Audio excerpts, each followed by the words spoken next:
మీకోసం నిరంతరం పనిచేస్తాం. అందుకే ఈరోజు నేను ఒకటి ఆలోచించాను. నేను ఎప్పుడొచ్చినా మీకు అండగా ఉంటానని చెప్పడానికి ఈరోజు ఆలోచిస్తే మళ్ళీ ఒక మంచి పేరు కూడా పెట్టాను. ఇంద్రధనస్సుల మీ జీవితాల్లో నిత్యం వెలుగులు ఉండాలని మనస్ఫూర్తిగా కోరుకుంటూ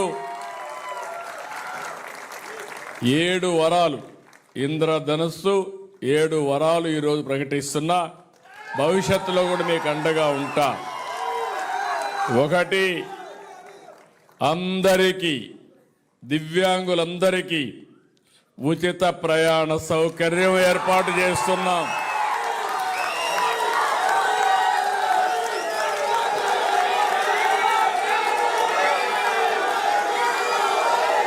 నా ఉద్దేశం ఒకటి,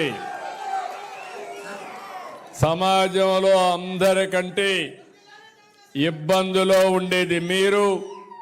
అందులో మిమ్మల్ని ఆదుకోవడం మా బాధ్యత. అందుకే అందరికీ ఉచిత ప్రయాణ సౌకర్యం ఏర్పాటు చేస్తానని చెప్పి కూడా నేను మీకు తెలియజేస్తున్నా. మీలో కూడా ఆత్మవిశ్వాసం పెంచడానికి అన్ని స్థానిక సంస్థల్లో మీరు గెలిస్తే ఒకరుంటారు. ఒకవేళ గెలవలేకపోతే ఎక్సెఫ్షియోగా ప్రతి ఒక్క బాడీలో మిమ్మల్ని పెట్టే బాధ్యత తీసుకొస్తాం.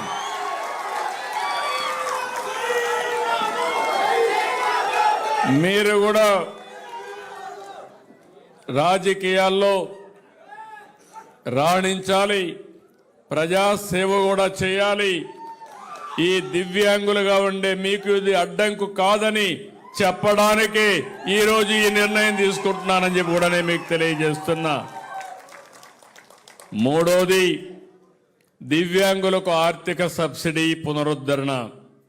ఎస్సీ, ఎస్టీ, బీసీ, మైనారిటీకి ఇచ్చినట్టే మీకు కూడా మళ్ళీ ఈ కార్యక్రమాన్ని పునరుద్ధరిస్తాం. దీనికి ఒక 19 కోట్లు అవుతుంది. పర్వాలేదు, మీకు అండగా నేను ఉంటానని చెప్పి మీకు తెలియజేస్తున్నా. క్రీడల్లో పూర్తి స్థాయి భాగస్వామ్యం.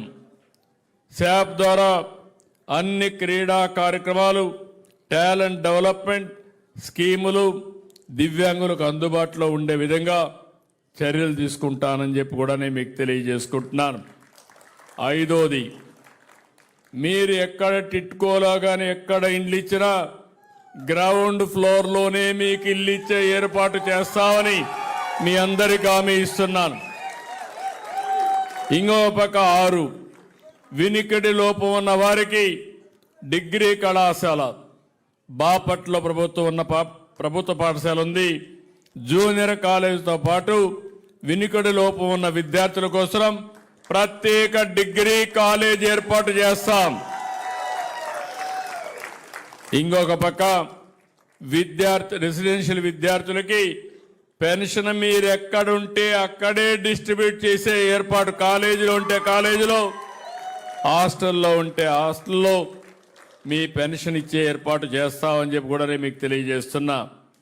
ఇది కాకుండా అన్ని జిల్లాల్లో, అమరావతిలో ప్రత్యేకంగా మీ అందరికీ విభిన్న ప్రతిభావంతుల కోసం ఒక భవన్ ఏర్పాటు చేస్తాం.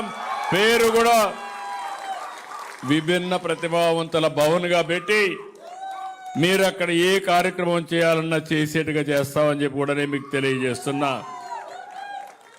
అదే మాదిరిగా రేపు రాబోయే రోజుల్లో ప్రజా రాజధాని అమరావతి, అమరావతిలో మీరు తిరగడానికి అనుకూలంగా, దివ్యాంగులకు అనుకూలమైన నగరంగా అన్ని ఏర్పాట్లు చేసే బాధ్యత తీసుకుంటాం, అన్ని జాగ్రత్తలు తీసుకుంటాం. ఇవన్నీ చేసి మిమ్మల్ని ఎప్పటికప్పుడు ముందు నడిపిస్తాం, అండగా ఉంటాం. నేను ఒకటే మళ్ళా మీకు అందరికి విజ్ఞప్తి చేస్తున్నా, మీలో ఎవ్వరికి కూడా అనుమానం వద్దు, మీరేమీ చేయలేరనే అభిప్రాయం వద్దు.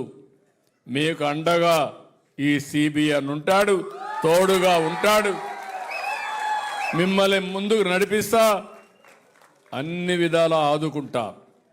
ఆత్మవిశ్వాసంతో ముందుకెళ్ళండి, ఆత్మవిశ్వాసంతో ముందుకెళ్ళండి. మిమ్మల్ని పూర్తిగా ఆదుకునే బాధ్యత ప్రభుత్వం తీసుకుంటుందని మరొక్కసారి తెలియజేస్తూ ఈరోజు నేను ఎంత బిజీగా ఉన్నా ఈ రోజున మీతో మమేకం కావాలి, మిమ్మల్ని చూడాలి, మీకు మనోధైర్యం చెప్పాలనే ఉద్దేశంతోనే నేను ఈ కార్యక్రమానికి వచ్చాను.